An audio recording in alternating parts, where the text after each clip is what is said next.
Olá, pessoal. Boa tarde para todos. Sejam todos bem-vindos a essa webinar. A gente está iniciando aqui, estamos dando uns minutinhos de entrada para mais pessoas poderem se conectar, né? A gente sabe que está num dia de trabalho, ainda no horário comercial, né? Então as pessoas estão se conectando, mas vamos todos sendo bem-vindos. Vocês estão me ouvindo bem? Como é que está aí o meu volume, meu microfone? Acho que meu fone de ouvido está conectado. Está perfeito, Juliano. Tá bom? Sim. Aproveito para dizer boa tarde também a quem já está connosco. Ainda temos pessoas a entrar, mas a plateia está-se aqui a reunir para a conversa de hoje. Uma conversa não é, Juliano? Mas vai ser um É webinar uma conversa. mais prático, mais prático. Por isso eu diria que vai já começar os trabalhos, não é só uma conversa. Sim, a gente bota a mão na massa. É isso, é isso. Eu hoje prometo não chatear muito tempo. Quem tem acompanhado os nossos eventos anteriores, os nossos webinars, normalmente eu tomo grande parte do tempo da Uhum. sessão. Hoje deixei tudo isso com o Juliano. É, deixa eu ver, somos 15. é, e aí, vocês estão conseguindo escrever no chat? Está liberado para vocês escreverem? Parece que o áudio, né, de vocês hoje está fechado, mas eu acho que dá para vocês se comunicarem no chat, a gente fazer uma interação. Perfeito. É só dizer, Perfeito. Juliano, que os áudios também vão ser desbloqueados. Nós conseguimos permitir a interação. Pedíamos só que as pessoas Perfeito. levantassem a mão para que seja mais fácil eliminar ruídos externos, mas vamos ter eu e o Pedro que vamos estar atentos para desbloquear microfones e para que as Perfeito. pessoas possam fazer interações verbais contigo, ok? Perfeito. Perfeito. Aí a gente também pode. Eu vou conduzir, tá, gente? A nossa dinâmica vai ser tipo uma aula, assim, e aí eu costumo ficar vendo o chat do Teams, os alunos, às vezes, quando está no meio de uma explicação, alguma coisa, fica até mais tranquilo para escrever a pergunta, e depois eu vou passando, vou respondendo, então a gente vai fazendo essa interação. Bom, 19, 14, 19 não, 14, 15 aqui no Brasil, aí para vocês já devem São ser 17. 17. 17 e 5, né? Já vai aí 6 minutos do início.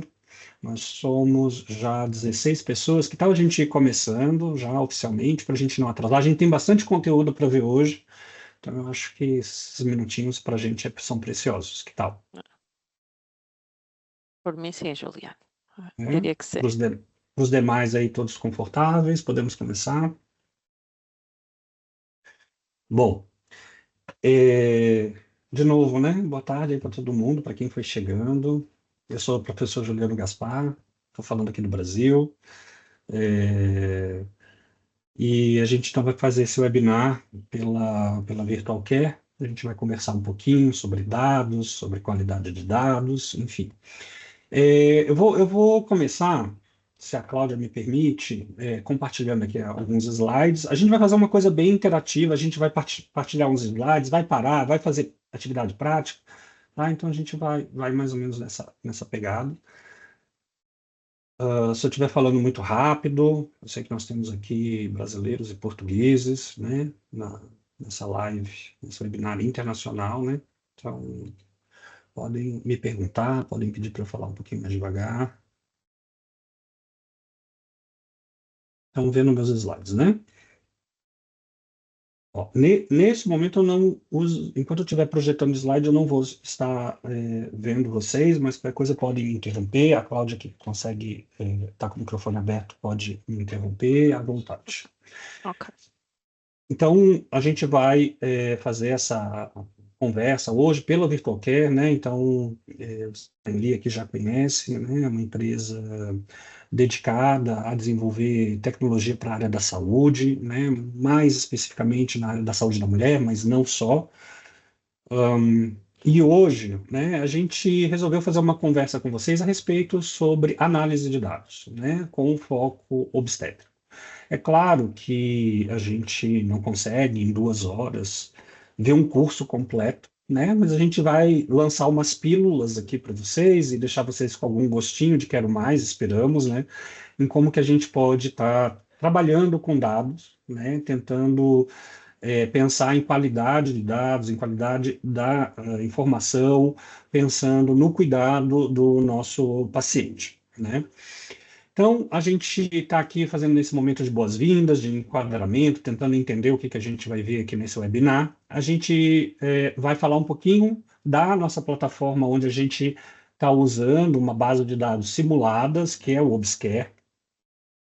A gente vai falar um pouquinho da importância dos dados obstétricos e da qualidade de dados. Eu vou pincelar com vocês alguns fundamentos, algum roteiro de como, dos passos que eu tenho que seguir para fazer uma boa análise de dados, principalmente usando modelos de machine learning, que é o que a gente vai vislumbrar um pouquinho hoje. E a parte prática a gente vai fazer utilizando o Python, o Google Colab como provedor desse servidor Python para a gente usar. Não se assustem, tá? Então, a gente está acostumado a fazer um tutorial parecido com esse com alunos, tanto da medicina quanto da enfermagem, da odonto, da farmácia. Então, ele não é para esse não é um webinar para programadores, tá? Então, fiquem tranquilos. E a gente vai ver alguns casos reais, mas com dados simulados, né? E esses dados simulados extraídos de modelos de base de dados, dos dados clínicos do Obscure. A gente vai ter um momento aí de perguntas e respostas, mas, por favor, não deixem para o final, vamos colocando as perguntas de vocês durante qualquer momento, seja aqui na hora que a gente está apresentando o slide ou na hora que a gente está trabalhando. Bom, então, eu vou começar com essa parte um pouquinho teórica, que é tentar pincelar com vocês coisas que eu tenho quase certeza que vocês já sabem, que é o contexto e a importância dos dados obstétricos, né? Eu já me apresentei, né? Mas assim, eu sou o professor Juliano Gaspar, sou Business Developer da Virtual Care aqui no Brasil. Eu também sou editor-chefe do Journal Health Informatics, da SBIS, e sou professor convidado no Centro de Inteligência Artificial para a Saúde da UFMG e também no curso de especialização em saúde digital da Universidade Federal de Goiás. O UFMG, para quem não conhece, é a Universidade Federal de Minas Gerais. Eu sou formado a minha base, né, é de ciências da computação, mas mais anos estudando já dentro da medicina do que dentro da computação, na verdade. Eu fiz mestrado na Universidade do Porto e o meu doutorado e o pós-doutorado em saúde da mulher aqui na Universidade Federal de Minas Gerais. E aí, quando a gente fala, né, de dados, informação, conhecimento, eu gosto muito de trazer essa pirâmide do Shortleaf, que deixa muito claro para a gente como que são essas proporções e essas relações desses conceitos, né? Do que é um dado, que são, na verdade, caracteres brutos, que a princípio não têm significado e eles são até desenquadrados da realidade. Isso, os dados brutos. Quando eu tenho esses dados contextualizados em um contexto, óbvio, né? Um contexto específico, eu começo a dizer que eu estou transformando esses dados em informação. E a informação, então, são esses dados com significado, com alguma relevância, com um propósito e com utilidade. Quando eu pego essas informações que já são contextualizadas e comparo elas ou faço uma associação delas com outras informações pré-existentes, eu posso dizer que eu estou entrando numa área que já é caracterizada como a área do conhecimento. Então, o conhecimento, ele se dá com as nossas experiências pretéritas, com os aprendizados que a gente já passou, ou analisando dados e comparando a padrões que a gente já conhece, que já foram elucidados. Então, esse é, né, a seara, né, do conhecimento. E quando a gente coloca em prática esse conhecimento, é realmente quando a gente está chegando lá na ponta dessa pirâmide, que é a ação, a sabedoria, usar bem esse conhecimento, né? Seria a sabedoria, a compreensão desse conhecimento. Então, já é uma interpretação desse conhecimento com uso e compreensão para tomada de decisões. Os sistemas de informação, em geral, eles vão ajudar a gente a dar saltos aí nesse processo, né? Então, coisas que antes a gente fazia manualmente, de forma muito devagar, hoje, com os sistemas de informação, eles nos ajudam muito. E aí entra a questão de que esses dados pontuais, eles podem chegar para a gente de diversas formas, né? Desde textos livres, de sinais sonoros, de sinais por imagem, luz, dados genéticos, por exemplo. Então, são dos mais diversos, né? Então, nem sempre a gente está muito acostumado a pensar em dado e pensar num número, ou numa letra, numa palavra, mas não é só isso, né? Então, a gente tem aí uma gama muito grande, cada vez mais, né? Possibilidades diferentes de trabalhar com esses tipos de informação.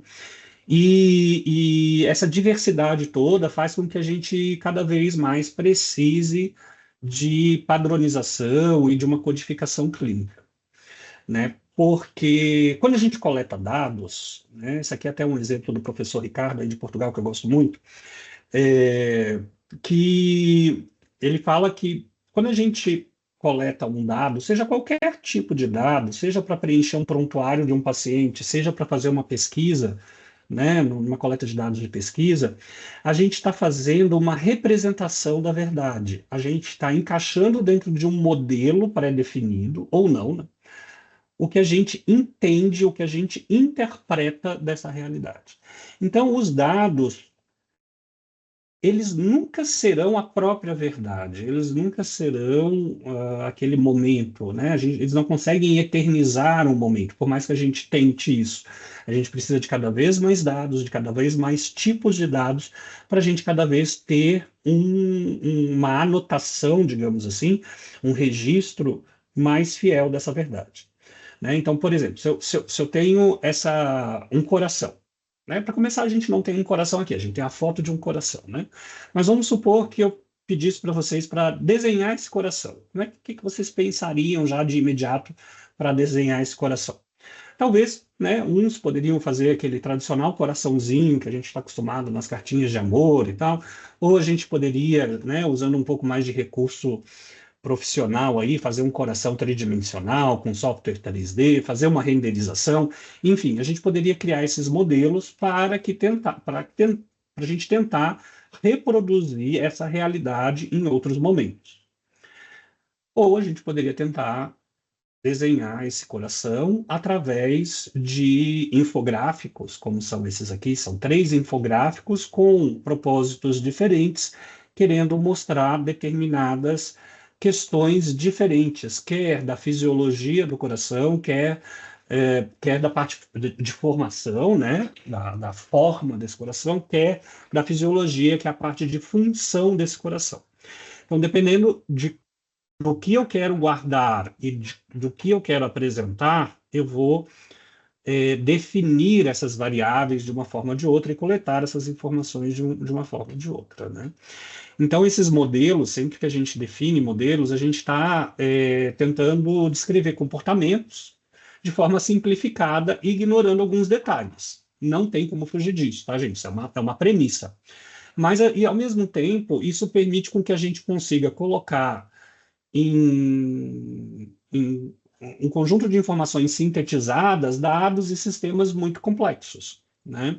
Então, isso tem que ser sempre analisado com muito detalhe, né? Com muito cuidado, na verdade, perdão. E quando a gente está, por exemplo, com o nosso paciente lá no hospital, pegando aqui o exemplo de um hospital ou de uma consulta mesmo, dentro de um consultório, a gente pode estar, né, coletando essas informações de uma forma um pouco mais natural, né? Aqui eu escrevi manual, mas seria de forma mais natural, com uma escrita mais livre. Por exemplo, o bloco anamnese, o bloco de texto, história clínica, né? E isso continuar sendo um prontuário, seja em papel ou num sistema que anote dessa forma, ou a gente pode tentar coletar esses dados de uma forma mais padronizada, mais codificada. É claro que isso foge um pouco à forma como a gente costuma falar, né? Que a gente não fala padronizadamente, codificadamente.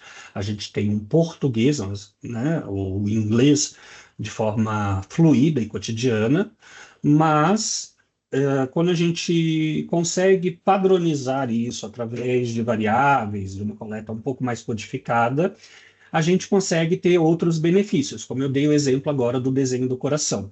A gente consegue padronizar, por exemplo, um prontuário eletrônico, a gente consegue integrar esses prontuários de forma mais fácil, a gente consegue avaliar melhor a qualidade dessa anotação clínica, né? A gente permite aí que a gente tenha diversas possibilidades de monitoramento online, de geração de indicadores, da gestão do serviço de modo geral. A gente acaba melhorando a eficiência operacional aí do serviço.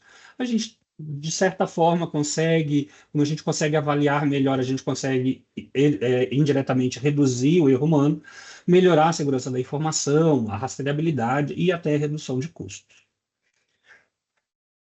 Hum, ah,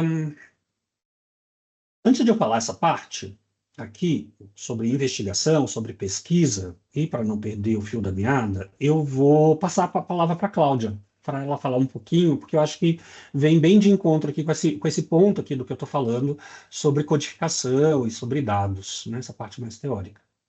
É mesmo isso, Juliano. Eu diria que tu já conseguiste dar aqui um grande mote para aquilo que é uma das prioridades do Obscare, que na prática procura recolher dados de uma forma estruturada e dando suporte àquilo que nós acreditamos ser uma forma e uma ferramenta de apoiar, inclusivamente, a investigação, não é? Uma coisa tão importante também para os nossos profissionais de saúde e para a evolução dos nossos cuidados de saúde.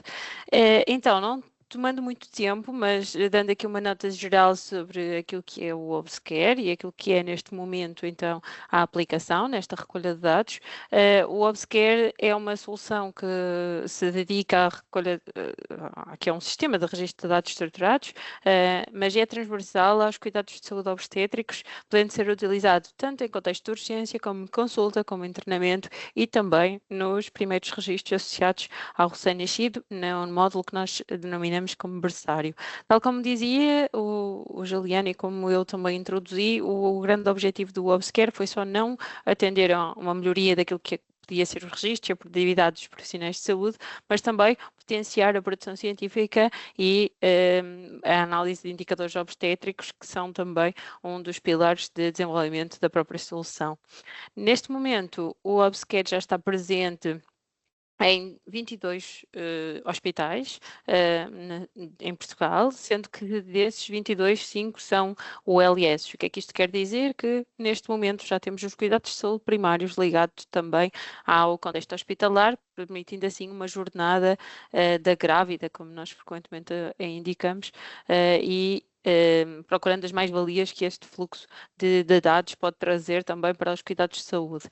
A título de curiosidade, em 2024 tivemos já a meta de 51% dos partos registados em Portugal em unidades públicas e por isso podemos dizer que o Obscare este ano certamente já vai registar a grande maioria dos nascimentos realizados em Portugal. Relativamente aos módulos de registro, tal como vimos, a recolha de dados é feita de uma forma transversal. Aqui podemos ver 4 grandes módulos, ainda existe um outro que vamos falar um bocadinho mais à frente, que tem a ver com a gestão do risco, mas são diversos formulários e ela é efetivamente transversal na sua utilização. O Obscare tem como base de ecrã inicial uma timeline. Essa timeline é onde um profissional de saúde pode ter logo a informação geral da gravidez e consegue, através dos ícones que descrevemos aqui, poder aceder à informação de uma forma simples. É esta a nossa premissa para o desenvolvimento da solução. Tal como podem ver aqui, clicando na timeline, pode ser possível visualizar rapidamente um diário de consulta dos cuidados de saúde primários. Podemos ter também uma visualização de um relatório de ecografia, com um resumo, como viram ali na caixinha anterior, e aqui o acesso ao PDF respectivo, ou mesmo aceder muito rapidamente a resultados de análises, que são elementos essenciais para o atendimento de uma grávida numa situação de visita aos cuidados de saúde. De uma forma, então, simples, podemos mostrar aqui um exemplo daquilo que são um dos formulários do Obscare, este até é muito simples, com dados gerais, dados pessoais, que, tal como temos vindo a dizer, procura sempre recolher os dados de uma forma estruturada para que seja fácil não só a sua leitura pela profissional de saúde, mas também a sua reutilização, que é isso que importa. Então, queremos recolher uma vez, utilizar a informação vezes sem conta, aplicando-a, ou seja, mostrando-a sempre que possível em diversos outros formulários ou sempre que ela é pertinente para o profissional de saúde.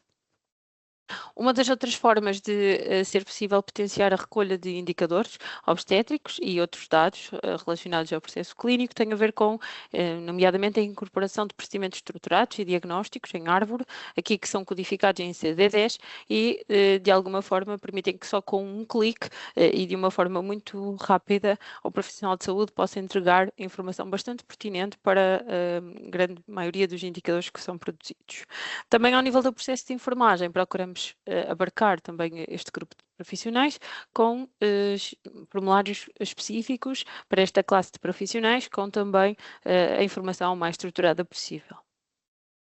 Este tipo de recolha de informação estruturada permite procurar facilitar e tornar digital e de fácil acesso, não só a profissionais, como também à própria grávida, a sua informação clínica, procurando a título de exemplo, este formato digital do Boletim de Saúde da Grávida, em que a informação não é repetida para seu preenchimento pelo médico ou pelo enfermeiro, é que frequentemente é feito no sistema informático e depois manualmente no livrinho, em papel, e aqui aquilo que nós proporcionamos é uma impressão do boletim da grávida já preenchido com a informação que foi recolhida e possível de entregar à grávida em formato físico ou então já em algumas das instituições incorporado na aplicação da ULS em que a grávida pode aceder digitalmente ao boletim na sua aplicação. E relativamente aos dados e à sua importância também para a produção de informação, temos então nota de que existem no Obscare vários relatórios, este é só um exemplo deles, em que esses relatórios produzem já, aqui temos 150, mas são mais, são bem mais, em que esses indicadores são automáticos, mensais, trimestrais ou anuais e podem ser também ajustados pelos próprios profissionais de saúde para que possam ter a sua informação sempre compilada, disponível e capaz de ser utilizada para não só decisões de gestão, mas também alguma análise clínica que pode apoiar muitas vezes algumas decisões naquilo que acaba por ser a gestão de equipas ou mesmo também um planeamento de cuidados. Uma última componente associada também a esta utilização dos dados. Podemos dar aqui o exemplo de um dos nossos dashboards de risco, aquele que nós chamamos o dashboard geral da gestão de risco inteligente, porque depois existem para alimentar cada um destes cartões de representação de cada uma das grávidas, desagregar de dashboards de gestão de risco de trabalho parto, gestão de risco hemorrágico, a questão da avaliação dos grupos de Robson. Existem aqui um conjunto de outros dashboards que estão disponíveis no Obscare e que são alimentados também por toda a informação estruturada que é recolhida e que nós procuramos disponibilizar para que os profissionais de saúde possam, então, mais uma vez, depois da registada, poder utilizar o máximo número de vezes possível de uma forma bastante intuitiva. Em jeito de conclusão, só dar nota daquilo que é então possível com esta jornada integrada da ULS no Obscare, a partir do momento em que nós conseguimos ter acesso e colocar em utilização o Obscare, não só na vertente hospitalar, mas nos cuidados de saúde primários, nós conseguimos partilhar a informação e ter aquela timeline inicial ainda mais preenchida, com toda a informação que está a circular entre as duas realidades, não é? De acompanhamento da grávida, não só no contexto hospitalar, mas também mais proximidade no seu centro de saúde, mas também um conjunto de outras vantagens, que é melhorar a gestão do tempo de consulta, reduzindo a procura de informação em meios alternativos, ter uma perspectiva de reexames que já estão realizados e por isso evitar a sua repetição, poder ter também uma unificação das aulas de preparação para o parto, em que toda a informação é gerida com o foco foco na grávida e não à repetição ou a realização em duplicado para que os recursos possam ser otimizados pela OLS e, de alguma forma, também ter uma certeza de o acompanhamento daquela grávida estar a ser efetivamente o mais cuidadoso e adequado possível ao seu nível de risco, dado que é muito fácil e intuitivo timeline que vimos, realmente o número de consultas ou de outros procedimentos que foram realizados e por isso, de uma forma mais simples, tranquilizar também o profissional de saúde, dado cada nível de risco para aquela grávida.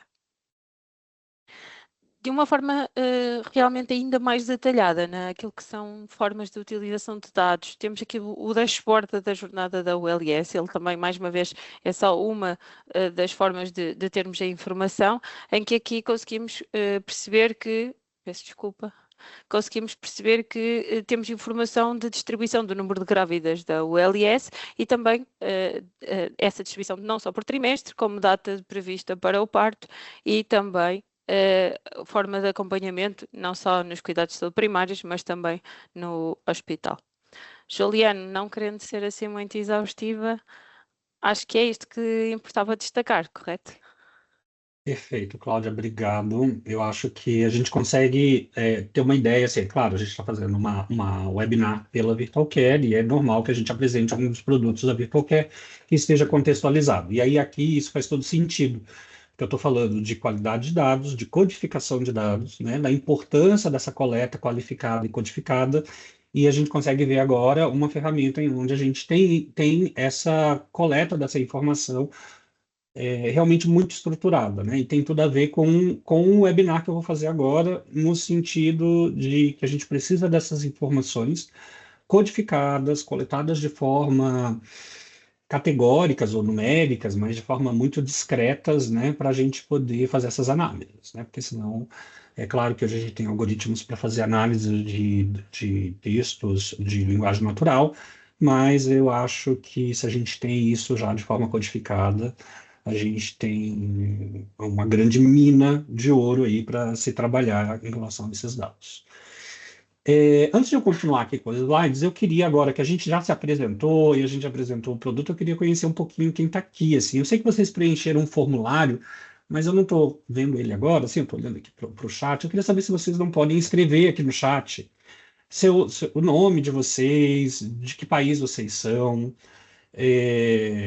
qual é a formação de vocês, uma apresentação rápida, bem rápida, assim, só para a gente poder contextualizar aqui e se conhecer também. Porque por mais que a gente tenha visto a inscrição de vocês, os próprios colegas que estão aqui não sabem quem são, né? E eu sempre faço isso nas minhas aulas, porque às vezes a gente fica com dúvida de perguntar, eu fiquei com dúvida aqui que eu não sei lá o que o Juliano está mostrando do Python, eu tenho vergonha. E aí, às vezes, nessa início, a gente consegue perceber que a gente tem várias pessoas que é como a gente, nunca usou Python, ou está vendo pela primeira vez, tem um que é aluno de graduação, tem um que já é doutor. Então a gente consegue perceber que tem pares, né, colegas aqui. E aí, enquanto vocês vão escrevendo, a gente está aqui lendo, e eu já vou fazer alguns comentários daqui do que vocês estão colocando no chat. Eu vou voltar aqui com os slides. Coloquem também, aproveitem que vocês estão se apresentando, mesmo quem já escreveu, coloca também se já usou Python alguma vez na vida, né? Se já programou ou usou Python alguma vez na vida, e aí a gente já continua aqui, tá? Eu vou ir mostrando aqui de novo os slides, deixa eu ver aqui. Já leio aí, já leio, já volto. Ó, então, pegando esse gancho do que a Cláudia estava falando, deixa eu só resgatar vocês aqui. Tá. Em relação ao Obscare, né? Então, aqui no site da Obscare, se vocês forem dar uma olhada aqui, vocês vão ver novidades do que a gente está fazendo nesse momento, os eventos que a gente tem participado, de como que a VirtualCare tem se integrado cada vez mais à pesquisa científica, aos serviços de saúde, tanto públicos quanto privados, né? Mas aqui na parte de investigação, né? Investigação clínica, no caso aqui, investigação obstétrica, tem algumas coisas interessantes, que é uma coisa, eu falo, tá, eu defendo mais esse lado, porque eu sou professor, né, gente, eu não consigo fugir desse lado. Então, assim, a gente teve agora recente, inclusive, o prêmio de melhor artigo científico usando dados do Obscure. Já saiu, né, Cláudia, esse aqui? Já, Vai verdade, ter, vai ainda ter não nova edição foi. ano que vem? Vai ter uma Pronto, nova edição já em 2026, com novos trabalhos publicados para avaliação. legal. Os resultados deste prémio ainda não foram divulgados amplamente, foram só comunicados efetivamente os Ó, ó, candidatos, perfeito, mas vamos fazê-lo em breve. Mas foi a perfeito. primeira edição, já com muito potencial de continuarmos a investir neste Muito alinhamento. legal, muito legal.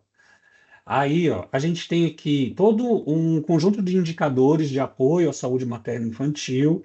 E aqui a gente tem algumas coisas que nos ajudam, tem a jornada grávida que a Cláudia estava falando, eu acho, na hora da Uhum. OLS, né, que tu estava falando, né? Sim, este infográfico aqui ainda é mais completo, porque junta não Na só o jornada completa, Obscare, né? exatamente, porque aqui junta um bocadinho antes, junta também a nossa aplicação para apoio ao acompanhamento da etapa de procriação medicamente assistida e também, e por isso este gráfico é um bocadinho mais completo do que Entendi, só a parte obstétrica da entendi. gravidez. Ó, eu vou voltar nessa parte aqui, ó, de disponibilidade de dados, eu já volto aqui, mas antes de eu falar dele, tem aqui, ó, tem a ferramenta de apoio à investigação científica. A gente tem um chatbot que foi treinado com toda a documentação do Obscure. Então, a gente pode fazer perguntas de investigação, assim, eu tenho o Obscure no meu hospital e eu quero fazer um projeto de pesquisa. Que perguntas de investigação eu posso fazer? O chatbot pode te ajudar, porque ele está treinado e ele está utilizando dados com uma curadoria pela equipe de desenvolvedores, analistas da Virtual Care, professores.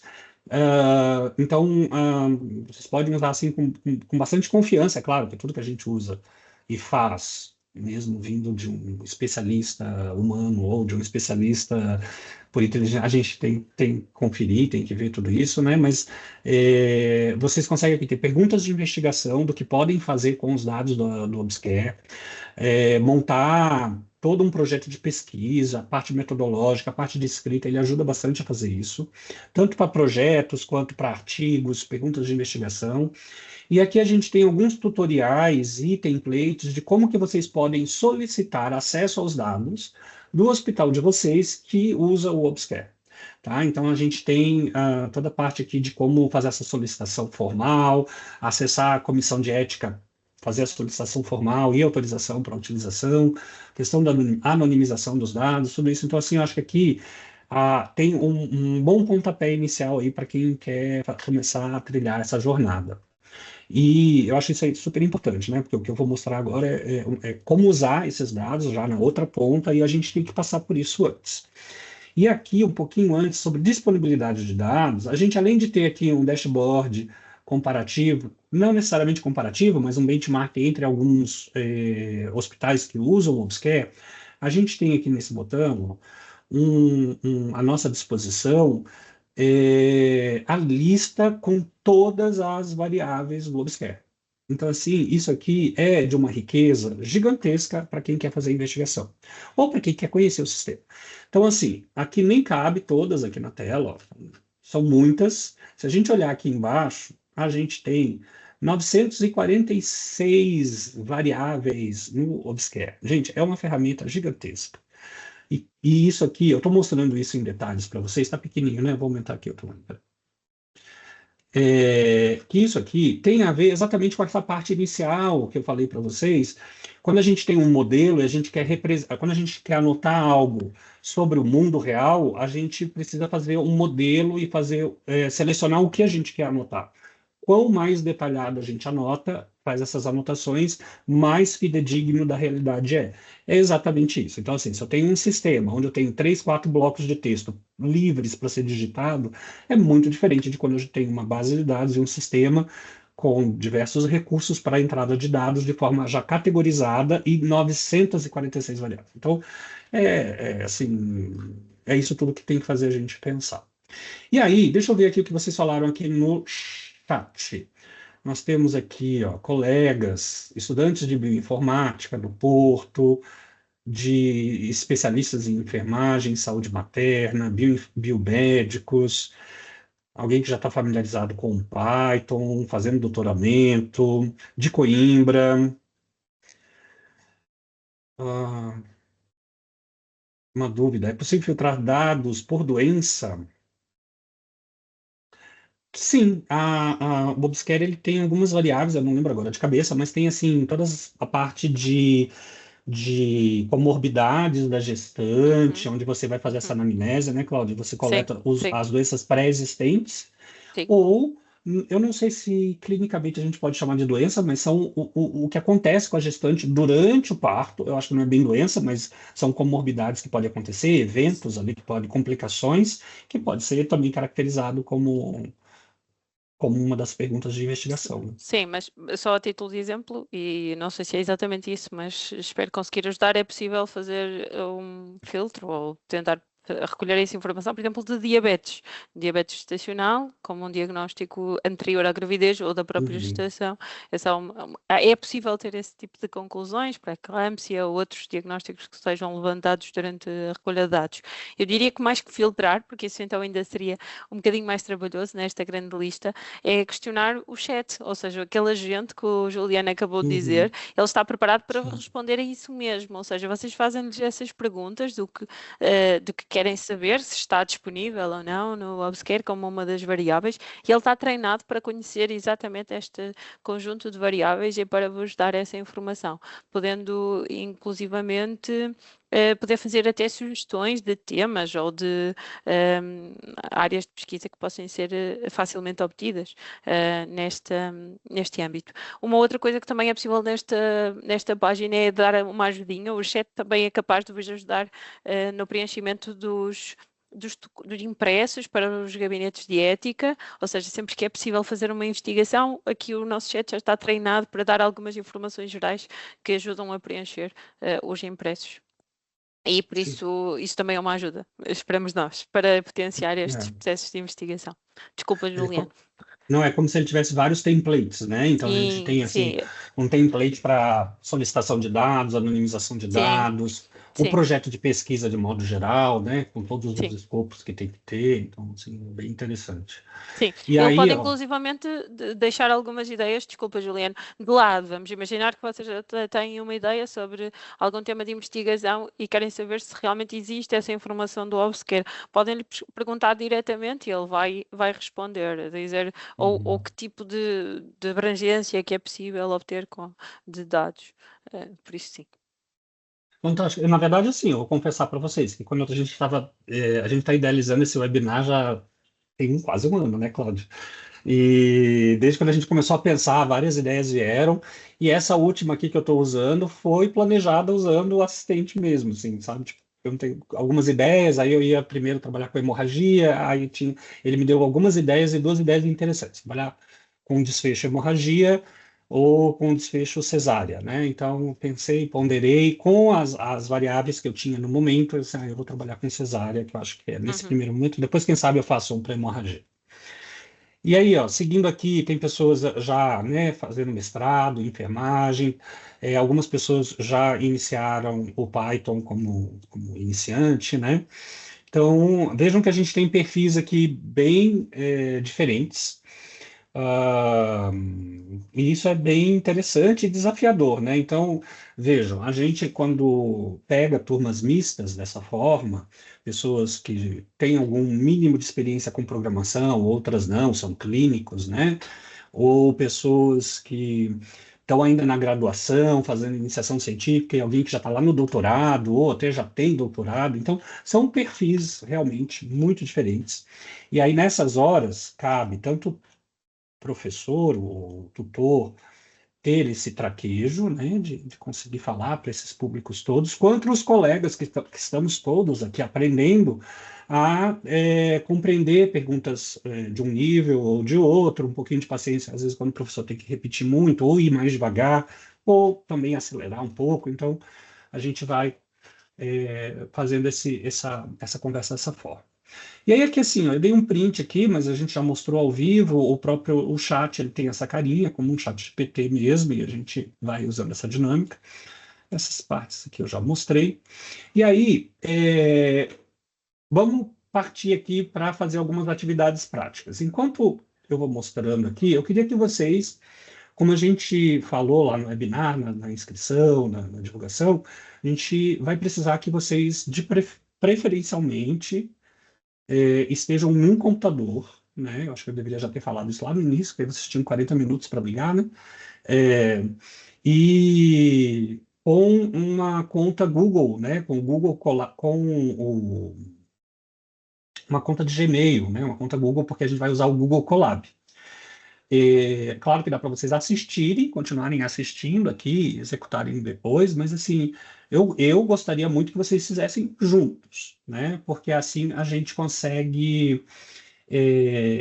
Tem alguns detalhes que a gente só consegue fazer e desenvolver se a gente consegue pegar isso no ao vivo aqui, né? E aí, o nosso roteiro vai ser o seguinte: a gente vai ter dois momentos. Eu separei a parte prática em duas partes. Também estrategicamente, se não der tempo, a gente faz só a primeira, e depois a gente pode fazer uma outra live para fazer a segunda. Na primeira, algo realmente muito básico para aprender a abrir e navegar ali dentro do Python e do Google Colab, fica como primeira experiência para quem nunca usou, e numa segunda parte, já realmente algo realmente muito avançado que tem a ver com os modelos de machine learning. E aí, é claro que não tem a mínima intenção de que vocês entendam tudo aquilo ali que eu vou mostrar, é só mais para a gente ver como executar e o passo a passo, que é um passo a passo padrão para todo tipo de modelagem de aplicação de modelos de machine learning, né? Que vai passar pela importação e leitura de dados, a análise exploratória, um pré-processamento, o treino e a avaliação desses modelos.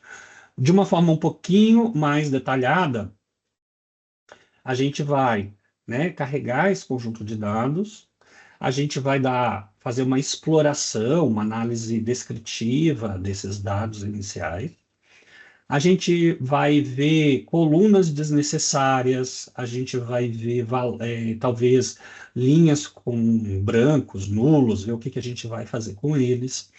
A gente vai, talvez, precisar fazer codificação de variáveis categóricas, né, que é chamado de encoding. Em alguns casos, a gente precisa normalizar algumas variáveis, né, padronizar algumas variáveis. Eu vou explicar um pouco mais esses conceitos durante o tutorial. A gente vai tratar os missing, os valores ausentes, e aí começa realmente a aplicação do modelo, né? Que aí a gente tem que separar as variáveis preditoras da variável alvo, né, em dois conjuntos. A gente tem que também fazer uma outra divisão, que é a gente nunca usa todo o conjunto de dados, a gente separa em dois pedaços. Um pedaço a gente usa para treino e o outro pedaço que não foi usado para treinar, a gente usa para testar se esse modelo desenvolvido ele tem uma boa resposta ou não. Então a gente acaba fazendo quatro grupos, né? O X e o Y, e do X e do Y divide de novo o que é treino e o que é teste. E aí, claro, depois dessas divisões, a gente realmente treina esses modelos, né? E avalia o desempenho desses modelos. E, claro, depois faz a interpretação desses resultados. Isso aqui é um pipeline que a gente chama, um pipeline é uma sequência, né? A sequência de passos tradicional para a gente aplicar qualquer modelo de machine learning em cima dos meus dados. Nessa parte 2, que é o que a gente iria fazer isso, eu separei o mesmo problema, a mesma pergunta de investigação, resolvidas nesses três modelos. No modelo de regressão logística, no modelo de vizinho mais próximo, o KNN, e o XGBoost, né, que tem a ver dentro das linhas das árvores, né, de classificação. Esses três modelos, eles vão tentar classificar um dado novo. Então, o problema de investigação que eu selecionei para a gente fazer é o de parto cesáreo. A gente vai tentar prever se essa gestante ela fará um parto cesáreo ou um parto normal, né? Claro, não considerando aqui a opinião, o desejo, né? Uma cesariana agendada, né? Marcada. Não sei como é que se fala em Portugal esse termo. Ah, então, a gente aqui vai prever de forma natural, quando é uma cesariana, que ela acontece de forma bem, clinicamente, bem posicionada, né, ali na história clínica dessa gestante, ou a via de parto normal, natural, é a mais indicada nesse caso. E aí a gente vai prever por esses três modelos, e inclusive vai ver se esses modelos vão ter uma resposta interessante para esse tipo de pergunta com as variáveis que a gente tem. A gente vai usar o Python. A gente poderia usar várias outras ferramentas, mas a gente vai usar o Python. Eu, durante um tempo, quase uns 10 anos, eu ensinei usando o SPSS, mas aí depois eu criei um pouquinho de aversão ao SPSS, porque é um software de uma empresa, pago, etc. E a gente dando esse curso de graça para os alunos, e aqui, na minha opinião, fazendo propaganda da ferramenta, enfim, o meu lado aqui de open source falou mais alto e eu procurei uma ferramenta que pudesse fazer a mesma coisa ou mais, que é o caso do Python, e de forma gratuita, né, para os meus alunos. Então, eu uso Python para fazer isso. É uma linguagem que dá para a gente aplicar diversos recursos aí, tanto de deep learning, machine learning, análises preditivas, outros tipos de análise, fazer pesquisa científica, fazer análise de dados, exploração básica. Enfim, a gente consegue ter várias utilizações para ele. Estou falando muito rápido, gente? Digam aí para mim. Está ótimo, Juliano, está ótimo, não te Tá tudo preocupes. bem? O povo tá muito quieto no chat, hein? Tô de olho. Vocês estão conseguiram abrir o browser. Vocês vão abrir o navegador, tá? Enquanto eu estou falando aqui, abram o navegador, já deixem uma conta de Gmail logada. Ah, eu não tenho Gmail. Cria uma rapidinho aí para poder usar, para a gente poder fazer a atividade, vocês não vão se arrepender. Porque, não pelo Google, mas porque o Google Colab é o do Google que a gente vai usar como ferramenta. Pode deixar também perguntas aqui no chat que eu já vou respondendo também. E aí, gente, para a gente trabalhar com Python, ele é uma ferramenta tão poderosa que não comporta dentro dele, quando a gente abre ele para usar a primeira vez, todos os recursos. Então, ele está desenvolvido e implementado de forma modular. Conforme a gente vai precisando de um módulo, a gente importa esse módulo para naquele ambiente que a gente está trabalhando. Então, eu vou trabalhar com mapas, eu posso importar um módulo que trabalha com geoprocessamento. Ah, eu vou trabalhar com estatística avançada, importo um módulo de estatística. Eu vou trabalhar com um modelo de machine learning específico.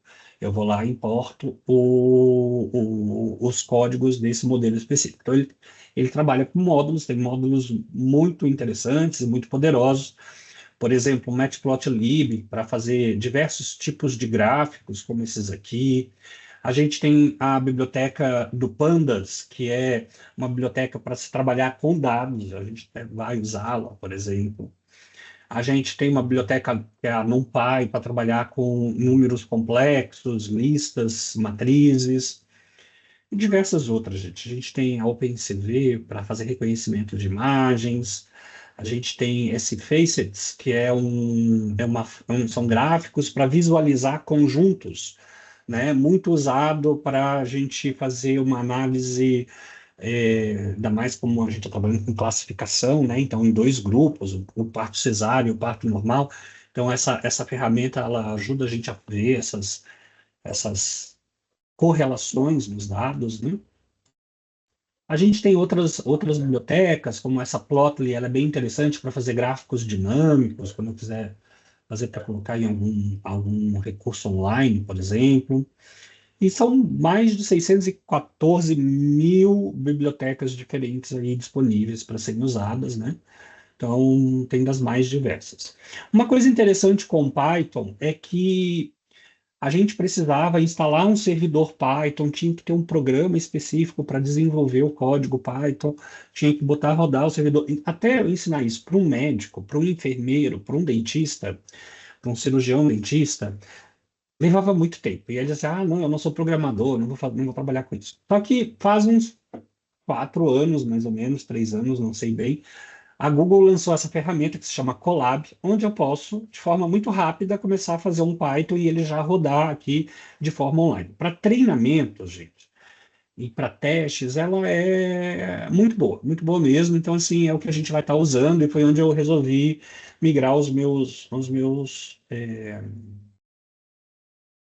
minhas aulas, né, aqui para o Python.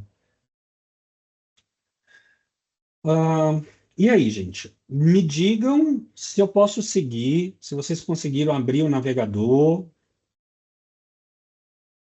Como é que tá aí? Agora a gente vai começar a interação entre nós aí. Vocês posso seguir? Estão todo mundo aí já preparado? Tudo ok? Então, ó, a gente vai abrir o navegador, qualquer um aí que vocês estejam usando, e vocês vão jogar aí no Google de vocês, no Bing, sei lá, Colab.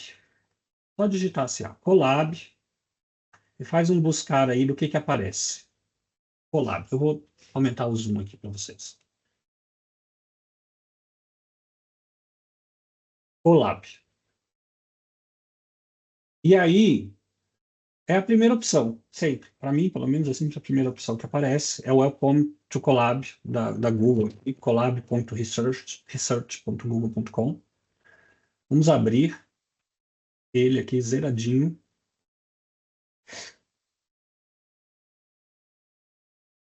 Vai aparecer um pouquinho diferente a minha tela da de vocês, porque eu já uso muito, né? A de vocês estão, alguns aí estão usando pela primeira vez.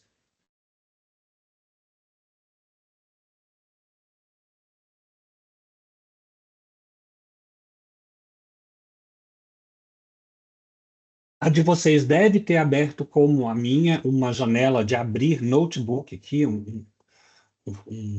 uma janela, correto? Eu vou recomendar vocês fecharem essa janelinha aqui do abrir notebook aqui, ó. Cancela aqui para ele ficar nessa tela aqui, ó. Nessa tela. Se ele abriu a janelinha pop-up aí, a gente fecha, vamos ficar nessa tela anterior.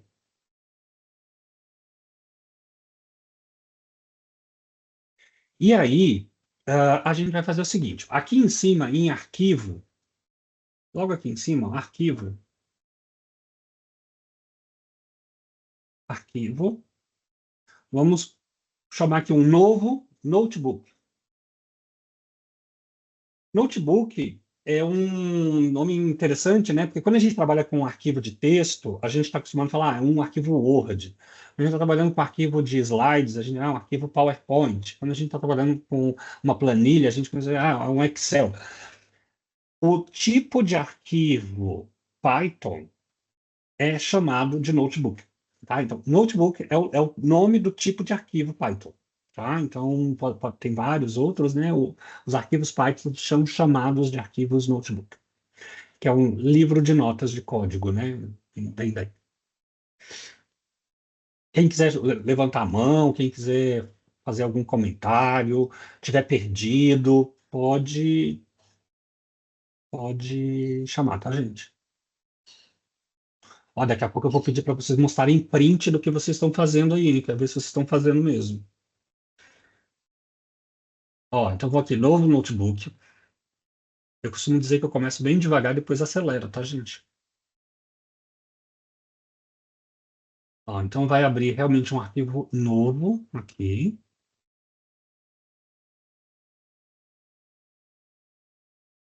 Agora com o IA ficou até mais fácil. É, nós somos aqui 16 pessoas. Tem eu, Cláudio e Pedro aqui, né? Não conta. Estou vendo Vanessa aqui também, que trabalha comigo. Os demais, quem nunca programou? Alguns já falaram que já programaram, né? Então vou perguntar assim, quem nunca programou? Levanta a mãozinha aí. A gente vê sobre estatística aqui. Todo mundo. Ó,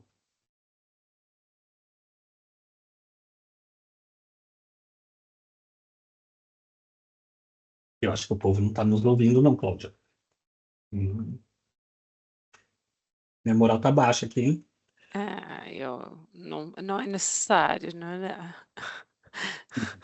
Sou muito brincalhão, tá, gente? É isso. De qualquer forma, Juliano, para poder potenciar essa interação, eu já escrevi aqui no chat que os microfones foram ativados para que Perfeito. pudessem pedir a participação direta. Em Portugal as pessoas são mais sérias, né? Aqui a gente é bem brincalhão, tá, gente? Está Vocês mais também são. frio, Eu morei Juliano, está 6 anos. mais Morei, frio. morei 6 anos aí no Porto, então assim, eu sei bem como é que é. Juliano, já temos aqui um Ah, teste no chat já temos, né? Já temos, já temos. É. Ó, então, gente, aqui no notebook, eu vou fechar essa parte do Gemini, ele funciona assim, ó. Estão vendo esse bloco aqui, em azul contornado, que tem até um play aqui na frente, ó, um run? A gente chama isso de bloco, é o bloco de código. Ele pode ter uma linha só ou várias linhas, como a gente já vai ver, né? Então a gente faz um pedacinho de código e executa para ver se aquilo está indo a contento do jeito que a gente está prevendo. Então a gente vai começar com isso aqui, ó. Vamos escrever aí assim, ó, print, abrir parênteses, vou aumentar bem aqui o zoom para vocês. Essas primeiras eu vou deixar vocês digitarem, tá? Depois eu vou dar o código pronto para vocês. Então, print, abrir parênteses, abrir aspas, e vamos escrever aqui dentro. Olá, mundo.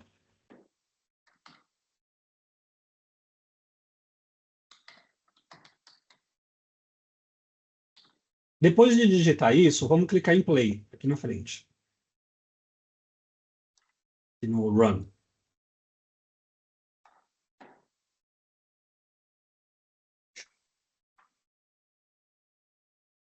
A princípio, espero que tenha aparecido para vocês aqui logo abaixo. Olá, mundo. Mas é provável, por estatística, das minhas outras aulas todas, que de alguém não tenha dado um erro. E aí era esses erros que eu estou bem interessado em explicar o que são e como resolver.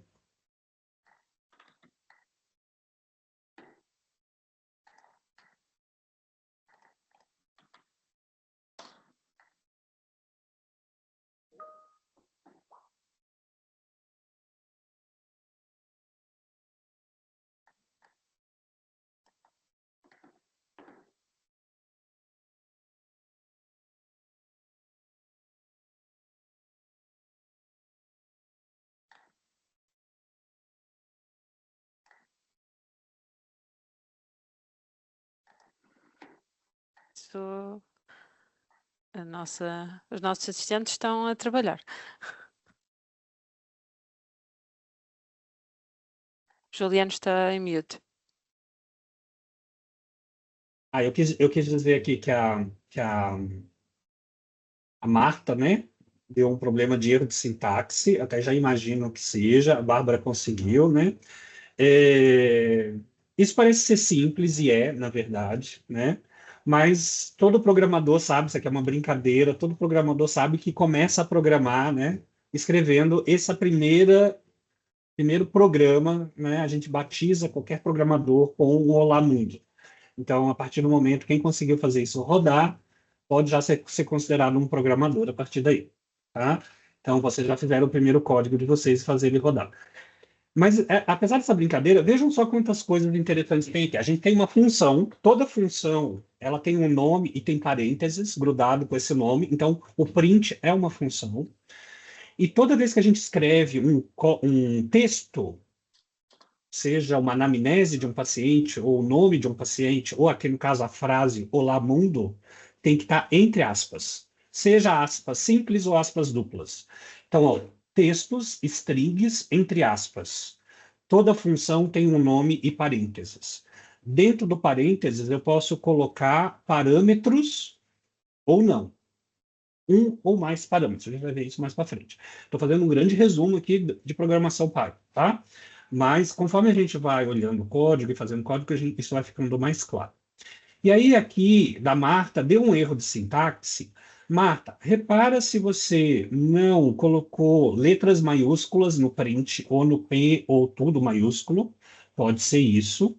Um outro erro de sintaxe pode ser as. É, tá certo. Ah, já sei. Você colocou o número um na frente. Vou dizer aqui para vocês. É sem o 1. Pode ser aspas duplas ou simples, não tem problema, mas é sem um. Esse é o problema aí. Eu tenho configurado o meu Python que as linhas ficam numeradas de forma automática, para ser mais fácil de eu me localizar nos códigos. Então, eu vou mostrar para vocês como que eu coloco isso. Aqui na engrenagem, em cima, ó, tem a minha foto, tem um compartilhar, tem uma engrenagem aqui em cima. Aí tem aqui no editor, ó, tem essa opção aqui, ó, mostrar números de linhas. Eu deixo ela marcada, de vocês não deve estar.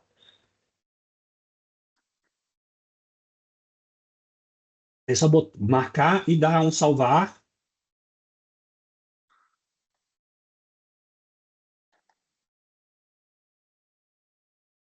Aí vai ficar aparecendo o número na frente para todo mundo. E se a Marta apagar e tirar aquele um ali e rodar de novo, eu tenho certeza que vai funcionar.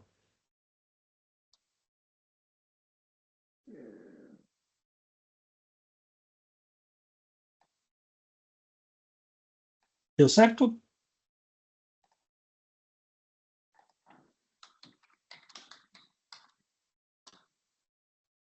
Sim, perfeito. Outra coisa, então, vamos seguir. Ó, aqui, quando a gente passa o mouse para cima ou para baixo desses blocos, tá vendo? Ele aparece esse botão aqui, ó, mais código ou mais texto, tá vendo? Então, é aqui, quando eu clico nesse mais código, que eu vou criando outros blocos de código. Tá? Então, vocês podem criar mais um ou vários, né? Eu vou, nesse logo abaixo aqui, ó, eu vou escrever assim, x igual 10, e na linha de baixo, vou dar um Enter, eu vou escrever x.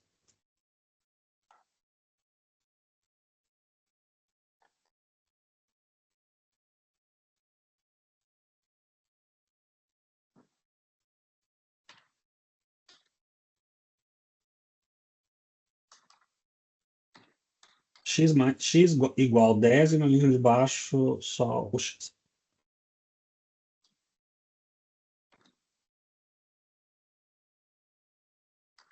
E vou executar. E vai aparecer o número 10. Quem já trabalha com Python, assim, nossa, ele não vai conseguir sair daí hoje. Tá indo muito devagar. Mas é assim mesmo, gente. Ó, o que eu fiz aqui foi o seguinte. No Python é tudo muito simples. Para eu criar uma variável, eu simplesmente escrevo o nome de uma variável que eu quero, que eu estou criando uma variável com o nome de x, e eu não preciso dizer se ela é do tipo inteiro, se ela é do tipo decimal, se ela é texto. Eu não preciso dizer nada. Eu só escrevo o nome de uma variável ali, um nome que não esteja sendo usado no programa em nenhum momento, né? E aí também não seja uma palavra reservada, enfim. E isso já é uma variável declarada e já posso usar. O igual, ele não é uma igualdade. Ele, como a gente está acostumado na matemática, ele é um símbolo de atribuição. Eu leio essa primeira linha da seguinte forma: a variável x está recebendo 10. Né? Eu estou atribuindo 10 à variável x. Então, ele é um comando de atribuição. X recebe 10. É claro que, obviamente, x passa a ser igual a 10, né? Mas ele não é uma igualdade, ele é uma atribuição. E para eu mostrar esse conteúdo de x na tela, basta eu, na linha de baixo, escrever o nome da variável e ele vai mostrar esse conteúdo na tela. Então, vai mostrar o conteúdo de x. O conteúdo de x é 10. No outro bloco, eu vou fazer assim, ó. Y recebe x mais 30. E vou mostrar o conteúdo de y.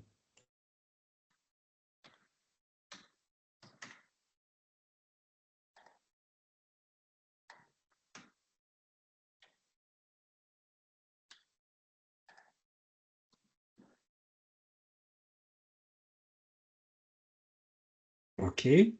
Então, y aqui vai aparecer quanto? Vai aparecer 40, porque ele está recebendo o conteúdo da variável x mais um conteúdo, que por acaso é o número 30, ele vai fazer essa soma, essa adição, e vai armazenar o total, e depois ele está mostrando o total, que é o 40. Né? Então, vai mostrar aí 40. Ok? Então, aqui a gente tem coisas muito simples, é chamada de uma função, como que eu crio uma variável, como eu atribuo o valor numa variável, já posso ver aqui operações matemáticas. Então, de uma forma muito rápida e prática, eu estou acessando isso. E aí, agora, vocês lembram que eu falei que o Python tem muitas bibliotecas? Então, a gente vai chamar, importar duas bibliotecas aqui para a gente poder usar. Uma é o Pandas, que trabalha com datasets, Imaginem assim, quando a gente cria uma tabela no Word, o Word antigo, né? Ele tem é só uma tabela texto, né? Mas quando eu crio uma tabela lá dentro do Excel, o próprio Excel, ele me dá poder para fazer funções, para fazer gráficos. Então, o Pandas, ele é isso, ele é uma biblioteca que dá poder para um conjunto de dados para que possam ser feitas diversas funções, diversos gráficos e diversas análises, porque ele deixou de ser só um conjunto de dados e passou a ser um conjunto de dados com determinados características, funções mais avançadas. Então a gente vai importar essa biblioteca aqui para dentro, e para importar essa biblioteca, a gente vai digitar assim, ó, import pandas as pd. É assim que a gente vai importar o pandas. Na verdade, poderia ser só import pandas, assim. E aí, toda vez que eu quiser usar o pandas e chamar, eu teria que escrever pandas. Mas a gente na programação é muito preguiçoso, a gente gosta de botar tudo abreviado. Aí a gente faz assim, pd, é o apelido. Então, toda vez que eu escrever pd, o computador já sabe que eu estou me referindo ao pandas. E vou aproveitar e eu vou já chamar aqui uma biblioteca de. Preciso dela. Sim, é uma biblioteca de gráfico mais avançada, que é a Seaborn. Então, vou fazer assim, ó, import Seaborn as SNS.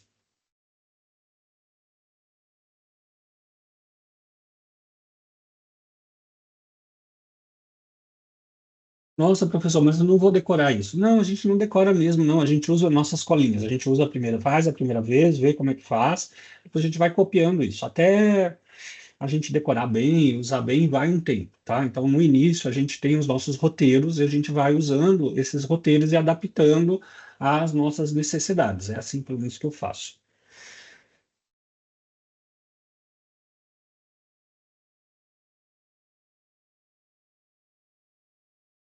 E aí a gente vai criar um conjunto de dados. Vocês estão conseguindo fazer, gente? Todo mundo muito quietinho aí. Ó, a gente vai criar um conjunto de dados que é assim, ó. Eu vou colocar o código aqui para vocês no chat. Talvez seja mais fácil, mais rápido para vocês digitarem. Ó, a linha de código eu estou colocando no chat, se vocês quiserem Ctrl+C e Ctrl+V aí no bloco de vocês. E seria assim, dados, eu estou criando a variável dados, está recebendo um PD ponto, que é, o PD ponto, ele vai chamar a biblioteca Pandas, né? Que é essa biblioteca para trabalhar com gráfico, com planilhas, né? E dentro desse Pandas tem uma função chamada DataFrame, que cria essa planilha. Então eu estou criando uma planilha, né, de dados. E isso é uma função, né? Lembra que eu falei para vocês que quando a gente tem um nome com parênteses, a gente está chamando uma função. E eu estou criando um conjunto de dados, ó, que são 20, 18, 48, 62. É um conjunto de dados simples com um número, pode ser a idade aí dos meus pacientes.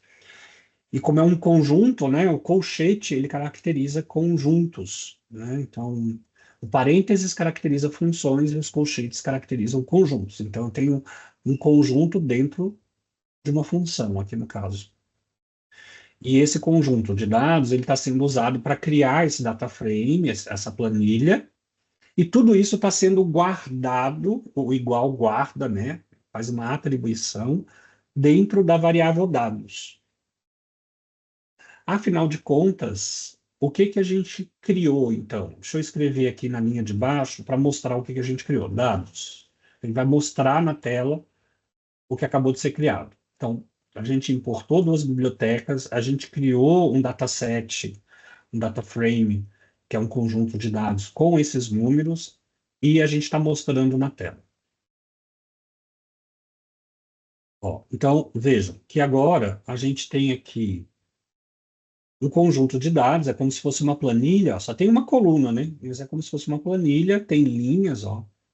Na computação, as ordens, as ordenações começam sempre em zero, então só tem uma coluna, é a coluna zero. Se tivesse mais uma coluna, seria a coluna um. E as linhas são quatro dados, né? 20, 18, 48, 62. A gente começa na linha zero e vai até a linha 3. Então, tem aqui um conjunto de dados.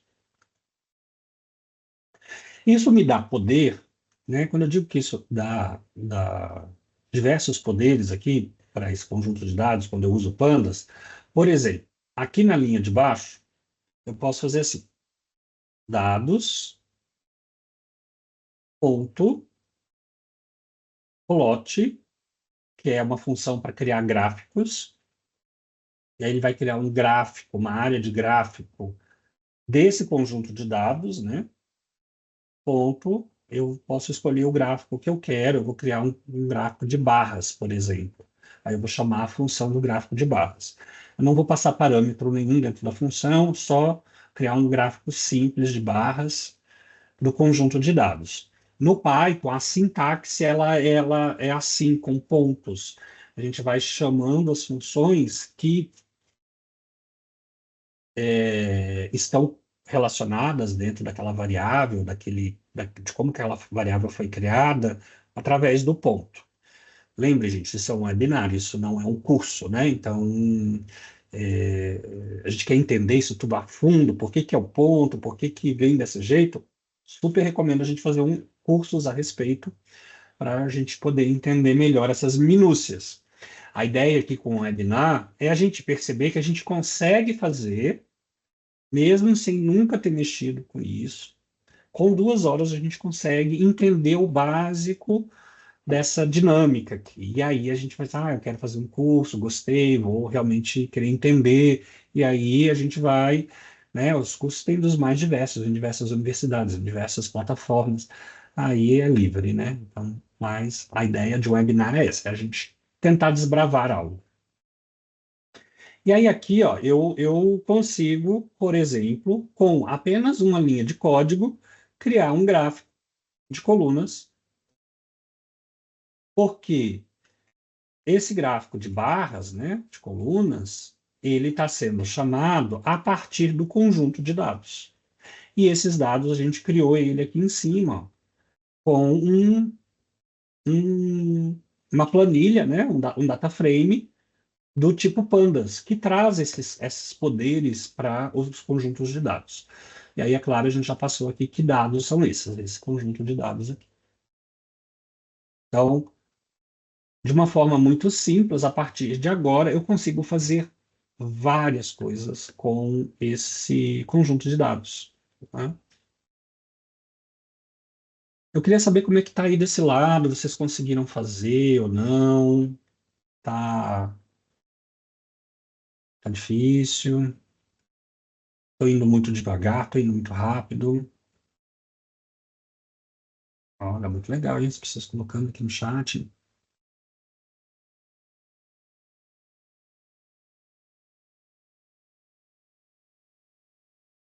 Corre bem? Perfeito.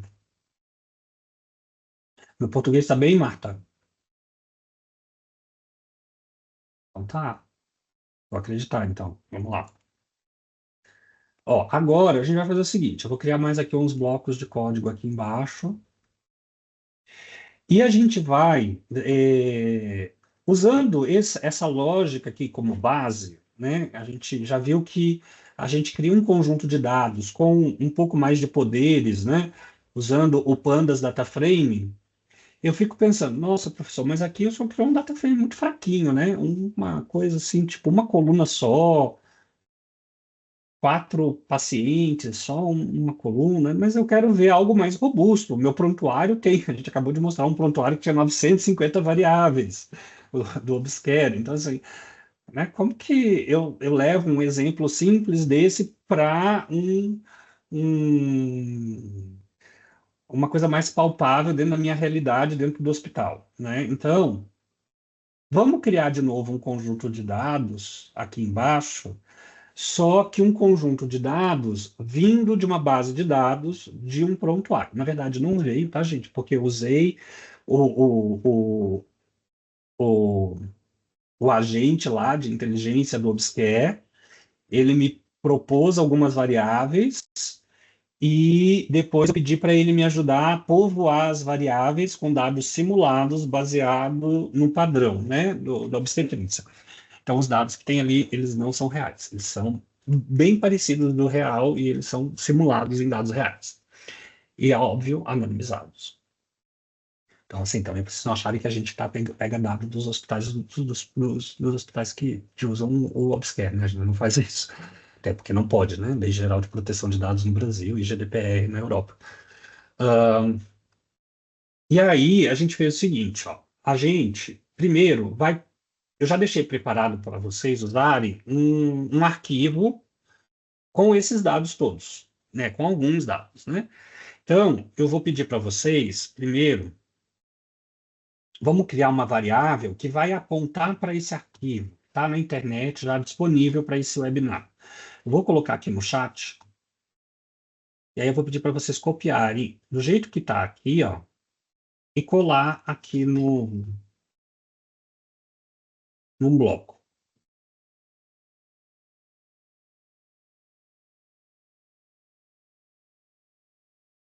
Tá? Então, aí até se vocês copiarem do jeitinho que está aí, vocês vão ver que vai copiar uma linha verde, assim, ó.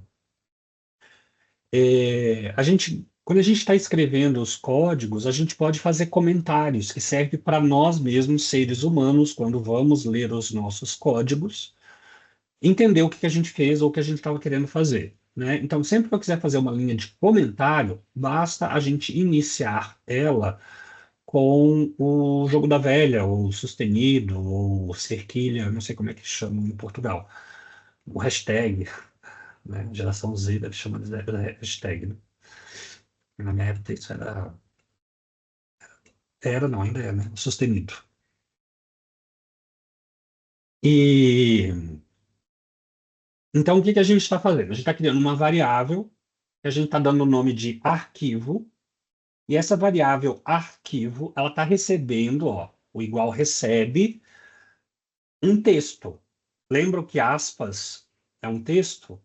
O texto que eu estou colocando aqui é o texto do endereço de internet e tem junto um arquivo Excel, ó, que se chama Obscure Caesarian v3.xlsx.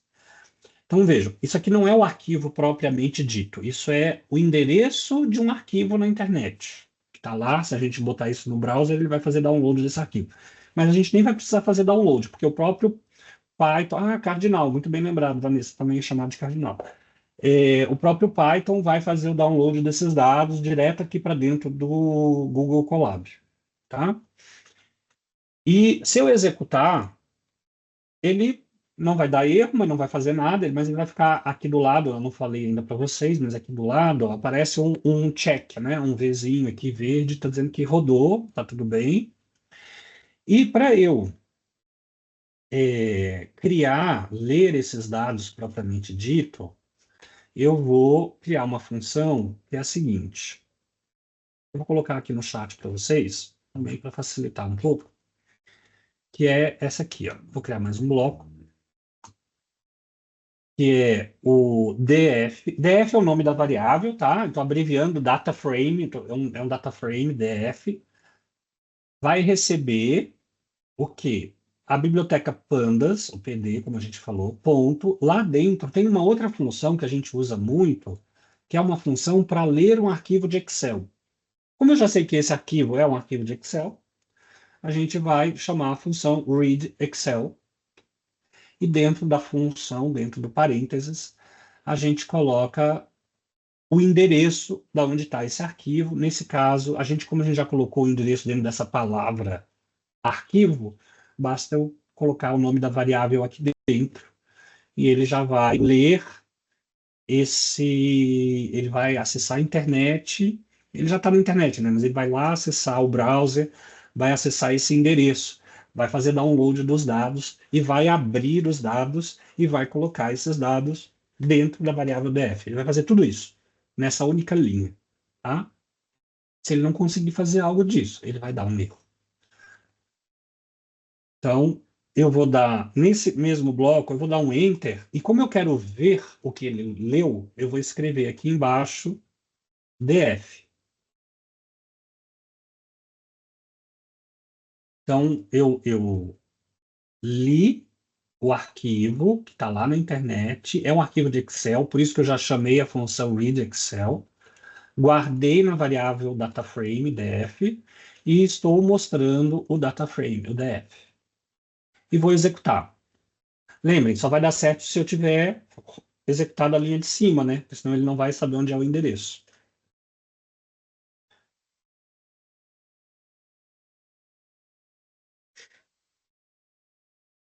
Me digam se ele conseguiu ler e se ele mostrou a planilha aí para vocês, por favor. Vou reduzir um pouquinho aqui a minha.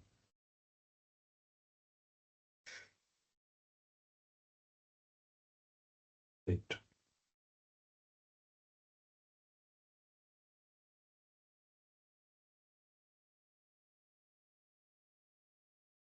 Ótimo. Então, veja, a gente tem aqui uma planilha. Aqui embaixo vem escrito assim para a gente, ó, 779 linhas. Eu tenho 779 registros de pacientes aí nesse dataset, com 18 colunas, né? 18 colunas de variáveis aí. E as colunas, claro, estão os nomes aqui em cima, podia não estar, né? Mas eles estão aqui em cima. Número de gestações, número de partos, idade gestacional, alto risco, hipertensão, gemelar, quantidade de cesáreas prévias, se fez ou não episiotomia, analgesia, fórceps, o peso fetal,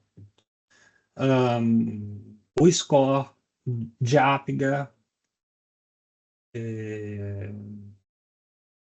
se é considerado ou não um baixo Apgar.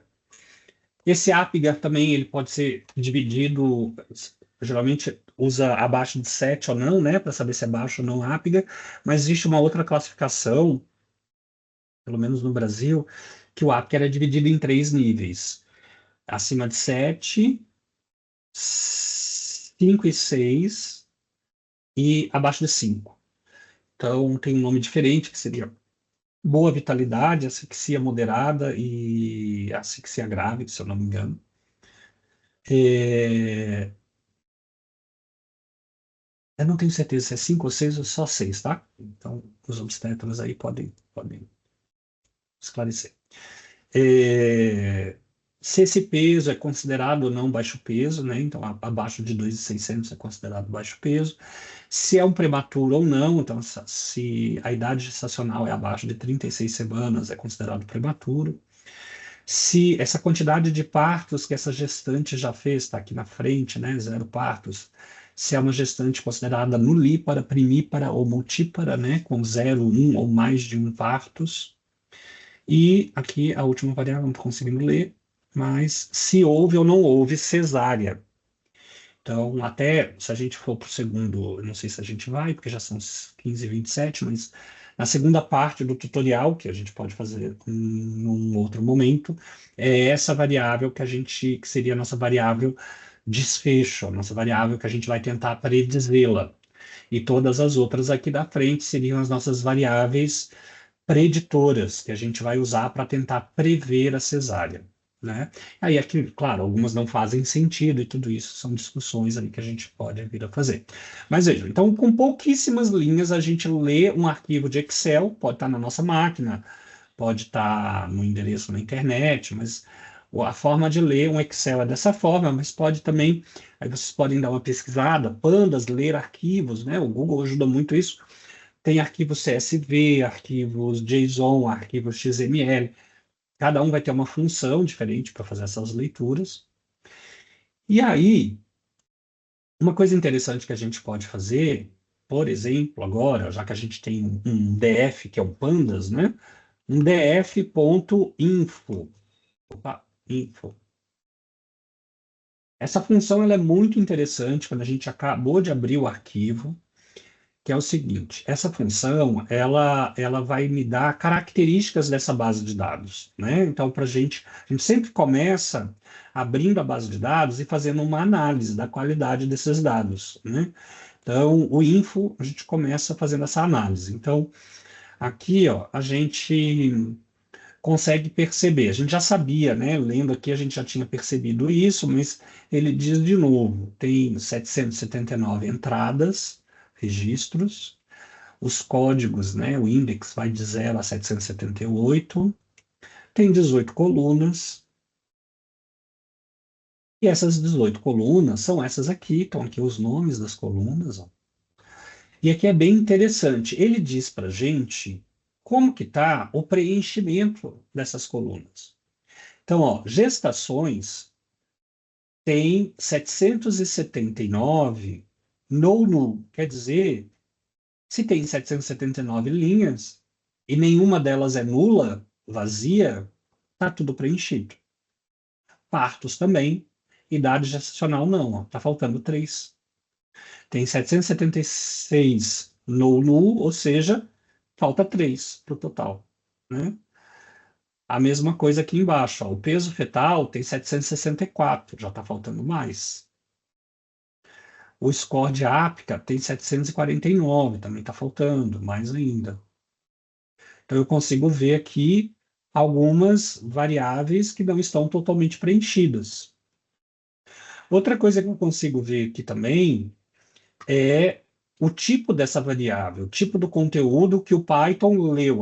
Apesar de a gente não dizer, ele tenta entender o conteúdo que está lá dentro. Então, ele entendeu que gestações é um número inteiro. Ele tem esses códigos aqui, tá, gente? Depois, até no cursinho que eu dou de qualidade de dados, eu até explico direitinho, mas né, aqui a gente tem que dar uma resumida, mas ele tem esses códigos. O int é para valores inteiros, o float é para valores decimais, numéricos, mas decimais, com vírgula, né, com casas decimais. E todos os outros ele coloca como objects. Geralmente ele entendeu isso como textos, tá? Geralmente são as categorias aqui, como objects. Bom, posso seguir, gente? Tá tudo bem aí?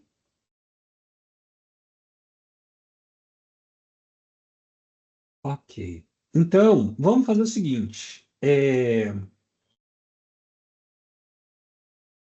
Eu vou colar aqui no chat para vocês mais um código bem pequenininho, que é para fazer um gráfico.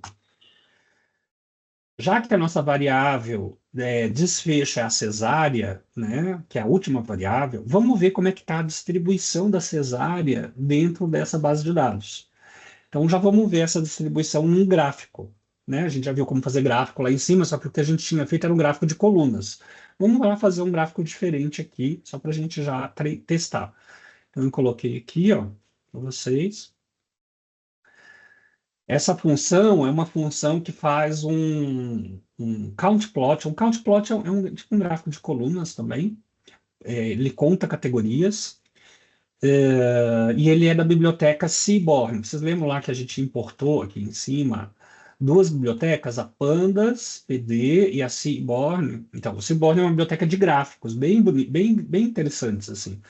Então, esse counting plot é um gráfico da biblioteca Seaborn.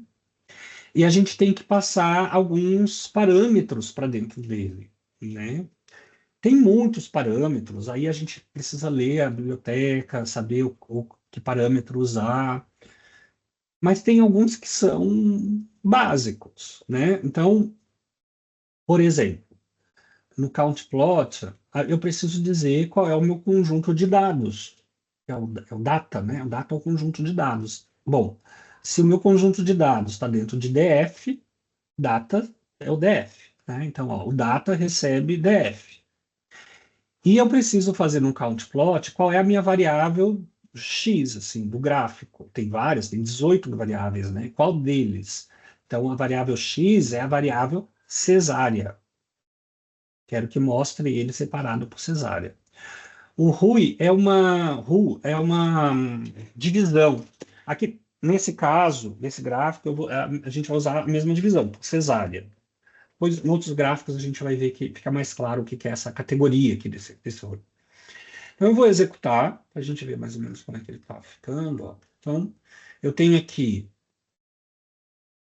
esse Seaborn, né, que é um count plot, que é um gráfico de colunas, só que ele não é uma colunas todas azuis, porque ele está dizendo que são categorias diferentes, eu consigo perceber isso pela cor, que ele automatizou diferente. Cesárea não, quase 500 e pouco ali. E cesárea, sim, à volta de uns 280. Eu não estou vendo os totais aqui nesse gráfico, dá para colocar tudo isso, mas de forma simples, eu tenho aqui esse gráfico e eu já consigo perceber essa divisão de como que está a distribuição dessa base de dados. Conseguiram fazer?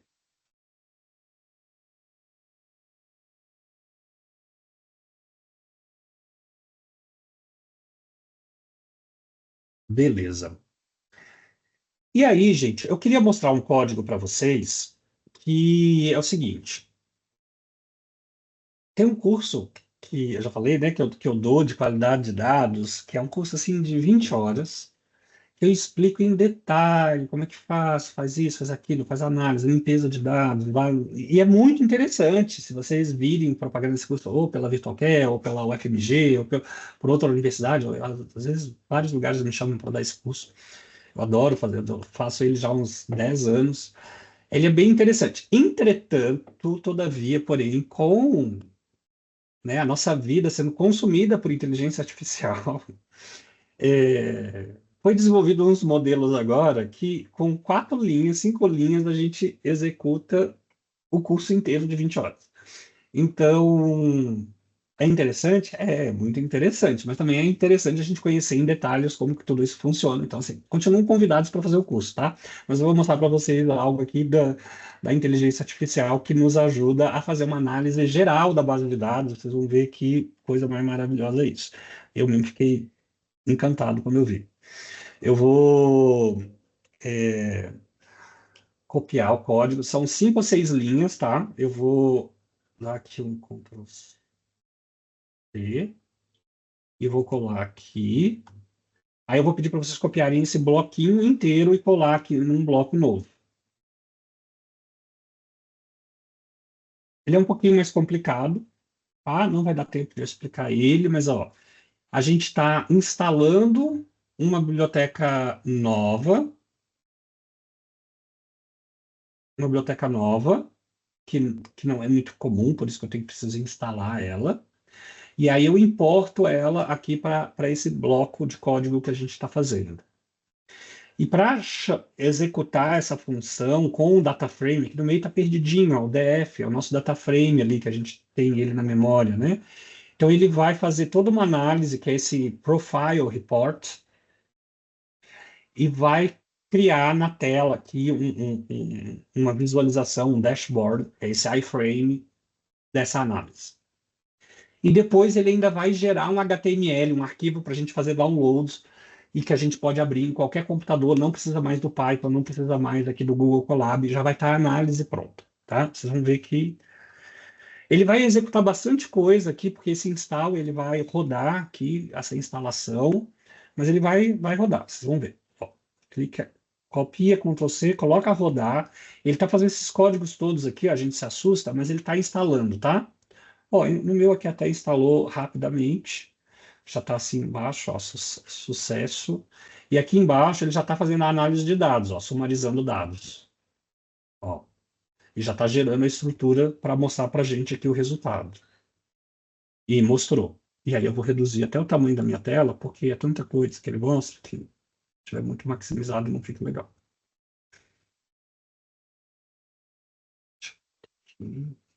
Vou reduzir bem aqui o tamanho da tela, tá? Vocês conseguem ver também no computador de vocês, então. Mas eu colei, não colei, né, gente?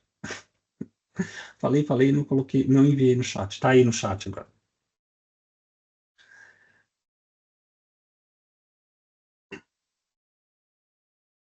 Gente, olha isso.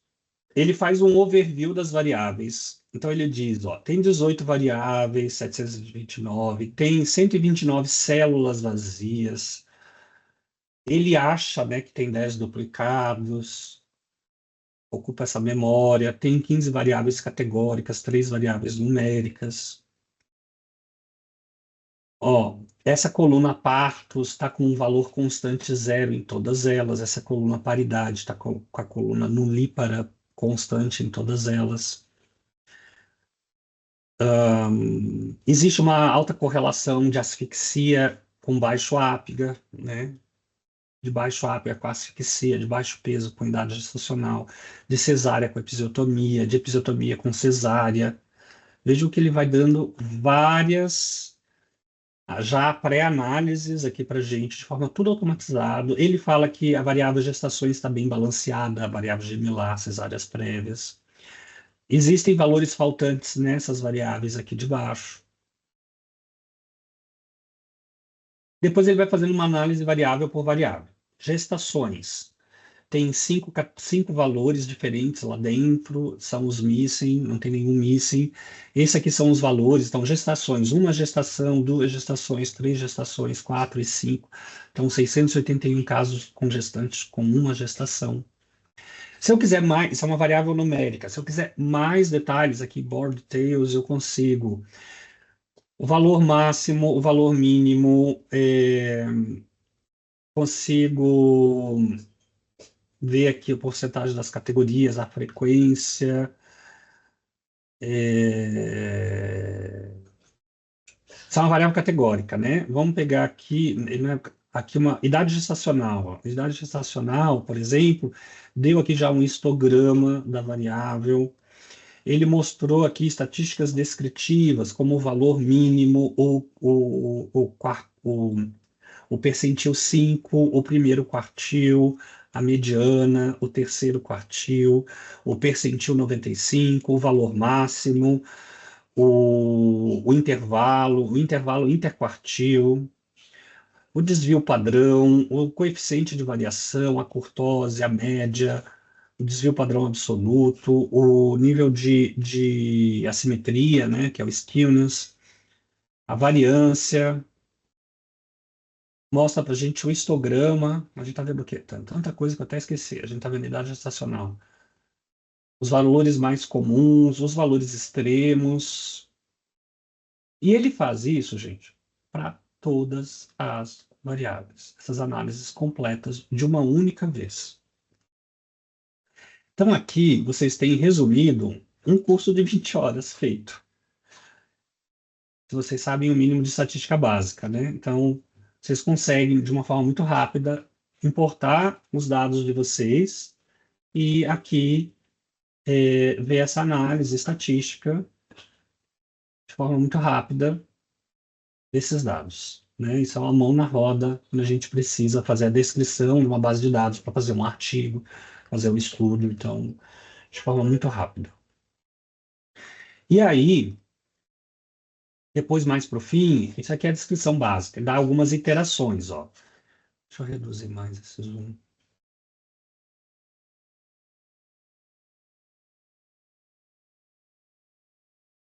Algumas iterações. Então, do ápiga versus idade gestacional versus idade gestacional, né? Claro, vai dar em cima. Do peso, ó, o peso fetal versus a idade gestacional, né?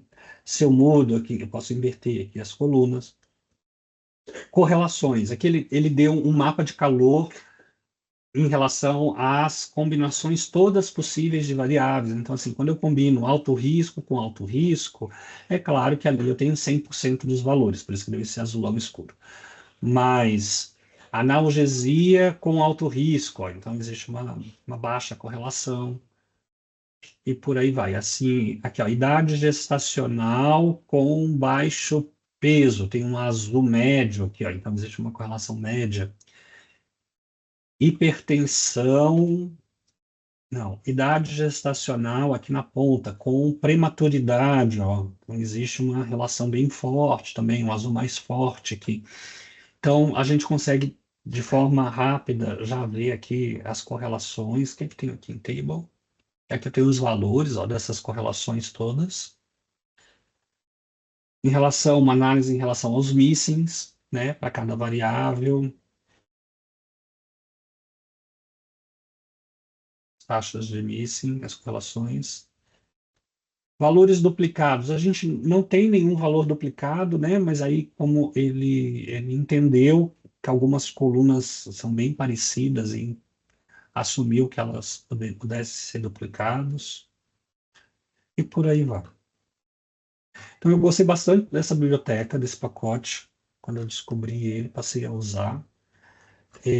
Mas é sempre bom a gente entender o mínimo, né? Aqui de como a gente utiliza. Então, assim, preciso entender em detalhe esse código Python, é bom que eu consiga ler minimamente e entender o que, que ele está fazendo, né? Então, assim, eu estou instalando uma biblioteca nova, aí é claro, né? A gente tem que ver que biblioteca é essa, faz uma pesquisa, se a gente pode usar, quais são os comentários a respeito, a gente faz uma análise antes.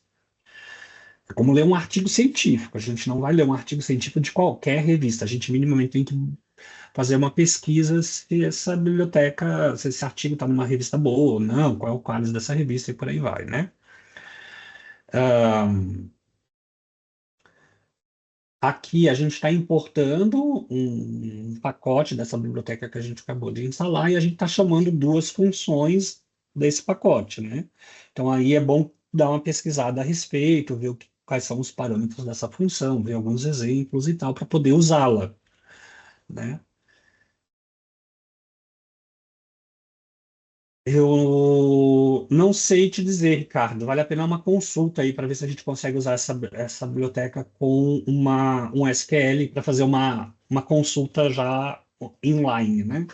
Então, acessar, teria que fazer a conexão com o banco de dados e acessar esse banco de dados para poder executar o SQL. Então, teria que ver se tudo isso aí está encapsulado nessa biblioteca. É provável que não, que você tenha que usar outras bibliotecas para fazer a conexão com o banco de dados, poder usar o SQL e fazer essa consulta de dados antes de usar essa biblioteca. Você- né? Porque isso é um problema antes, né? Fazer a consulta e extrair os dados, onde você vai usar o SQL. Tendo os dados num dataset, a partir daqui você usa ela.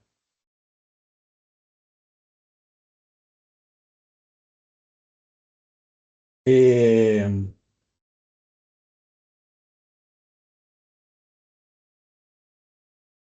E aí, pessoal, eu queria o feedback de vocês, né? ah, Em relação a isso que a gente viu, o que que vocês acharam? Ficaram surpresos ou não? A gente não vai fazer a parte 2 porque não dá tempo, né? Já são quase 16 horas aqui no Brasil, faltam 16 minutos. A gente marca isso numa próxima live, a gente faz essa parte 2 partindo do princípio que a gente já viu essa base toda aqui. Mas eu queria saber um feedback, né, de vocês, até para a gente poder melhorar aqui os nossos webinars, assim, o que que vocês acharam, se conseguiram absorver alguma coisa, se ficaram totalmente perdidos, foi muito básico.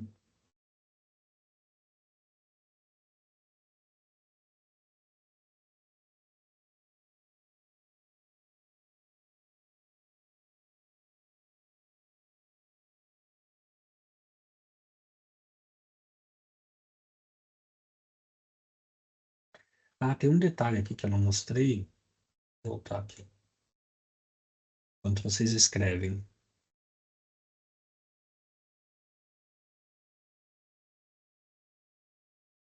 Aqui, ó, ele gerou um arquivo, né? Lembra que eu falei e não mostrei? Que ele gerou um arquivo HTML, ó. Aqui do lado, ó, a gente tem esses símbolozinhos aqui, ó. Tem uma chavezinha, embaixo tem uma pasta aqui, ó. Arquivos, aqui, ó. É aqui nessa área que ele guarda os arquivos que a gente gera, seja uma figura, um outro conjunto de dados, etc. Ele gerou um arquivo, que é esse nome aqui, ó, relatório dataset, estão vendo? HTML, tá aqui, ó. Se vocês fizerem o download dele, pode ser aqui na reticências ou com o botão direito, fazer downloads. Esse é o arquivo com todos esses gráficos, com esse, que foi usado nesse profiling aqui, tá? Profiling report. Então, vale a pena esse conjunto de dados aqui, ó. Depois é só dar um duplo clique dele lá, ele está lá no downloads de vocês, e vocês vão abrir ele em qualquer lugar para poder usar eles no futuro, sem precisar rodar isso tudo de novo, né? Essa análise. Imaginem que vocês estão fazendo uma pesquisa, vocês querem fazer a análise básica do dataset, vocês vão rodar isso, vão salvar esse arquivo, e depois, durante a pesquisa, sempre que precisarem fazer uma análise, voltar e consultar alguns dados básicos, vocês vão só abrir esse HTML e os dados vão estar fixos aí já analisados.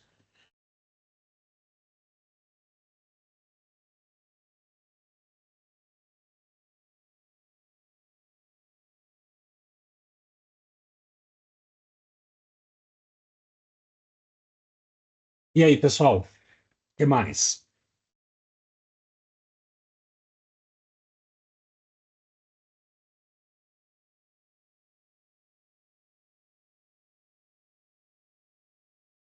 Sim, serão, Bárbara. A gente queria mostrar mesmo uma coisa mais prática de Python, assim, para a gente começar a tatear os dados, né? A gente pode fazer um no futuro, assim, de como que a gente usa o, o, o chat do Obscure, né? Para a gente montar uma pesquisa do zero, usando ele, pensando, né, como que ele pode nos apoiar na pergunta, criar as variáveis, definir as variáveis, né? Então a gente pode estar fazendo dessa parte também.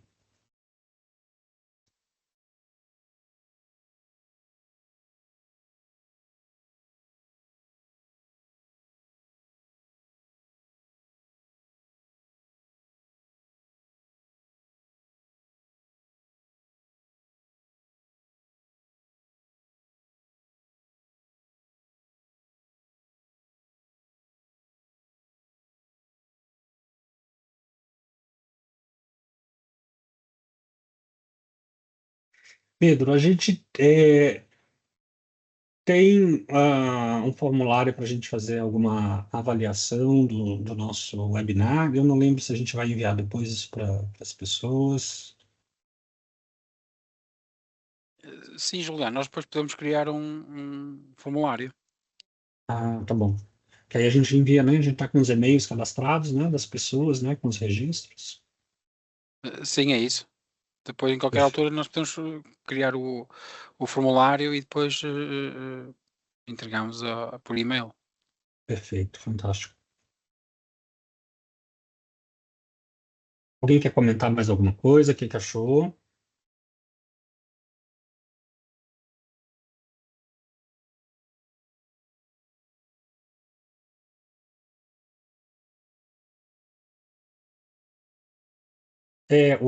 Eu sei que dá, né, para a gente poder usar o SQL, consultar e fazer a importação de dados, né, para uma base de dados. Eu sei que dá para fazer isso. Um outro aluno meu, num projeto de mestrado, não lembro bem agora qual deles, a gente precisou trabalhar com isso. Mas eu acho que não é aqui diretamente dentro dessa biblioteca, né? Mas o Colab, o Python em si, é possível fazer essa leitura direto de SQL, por SQL de base de dados.